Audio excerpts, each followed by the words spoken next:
దేవుని పరిశుద్ధ నామమునకు మహిమ కలుగునుగాక. ప్రిలారా, ప్రభునామన మీ అందరికీ వందనములు.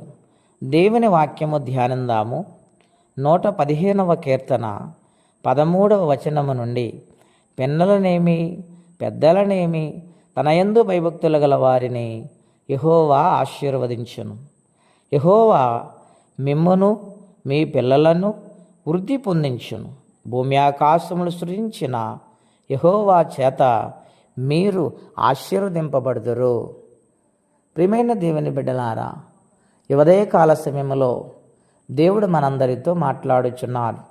ఆయన యందు భయభక్తులు కలిగి ఆయన సన్నిధానములో మన జీవితాలను సమర్పించుకొని భక్తి, భయము, శ్రద్ధ కలిగి జీవిస్తే వారి కుటుంబాలను దేవుడు ఆశీర్వదిస్తానని వాగ్దానము చేస్తూ ఉన్నారు. రెండవదిగా, వారికిచ్చిన పిల్లలను, సంతానమును దేవుడు దినదినము వృద్ధిలోనికి తీసుకుని వస్తానని వాగ్దానము చేస్తున్నాడు. ఆయన అంటూ ఉన్నాడు, నేను ఈ సర్వమును సృజించిన దేవుడినై ఉన్నాను. నా చేతిలో మీ కుటుంబాలను, మీ బిడ్డలను నేను వృద్ధిలోనికి, ఆశీర్వాదములోనికి నడిపిస్తాను. మీరు నాయందు భయభక్తులు కలిగి బ్రతకాలని దేవుడు మాట్లాడుచు ఉన్నారు. బైబిల్లో మహాభక్తులైన వారు ఉన్నారు. అబ్రహాము గారి కుటుంబాన్ని మనం చూస్తే దేవుని యందు భయభక్తులు కలిగిన కుటుంబము, దేవుడు చెప్పినట్లుగా నడిచిన కుటుంబము, దేవుని మాట సంపూర్ణంగా విధేయుడై విశ్వాసములో నడిచిన కుటుంబము గనుక ఆదికాండం 24వ అధ్యాయంకి వచ్చినప్పటికీ అన్ని విషయాలలో దేవుడు ఆయనను ఆశీర్వదించినట్లుగా, ఆయన బిడ్డలను ఆశీర్వదించినట్లుగా, ఆయన సంతతిని దీవించినట్లుగా మనం లేఖనాల్లో చూస్తున్నాం. ప్రియమైన దేవుని బిడ్డలారా, దేవుని మాట విందాము, ఆయనకు లోబడి జీవిందాము, ఆయనందు భయభక్తులు కలిగి బ్రతుకుదాము, ఆయన త్రోవలో నమ్మకంగా నడుద్దాం. దేవుడు ఖచ్చితంగా మనలను, మన పిల్లలను, మన కుటుంబాలను వృద్ధిలోనికి తీసుకుని వస్తారు. ఈ అంచె దినాలలో ఆయన భయము చేత మనం నడవగలిగినట్లయితే, ఆయన ఆత్మ సహాయముతో మనం ముందుకు సాగిపోతే ఆయన రాజ్యాన్ని మనకు అనుగ్రహిస్తారని వాగ్దానం చేస్తున్నారు. కనుక ఈ లోకములో ఉన్న వాటికంటే దేవునితో సహవాసం కలిగి ఉండటం ఎంతో మేలు.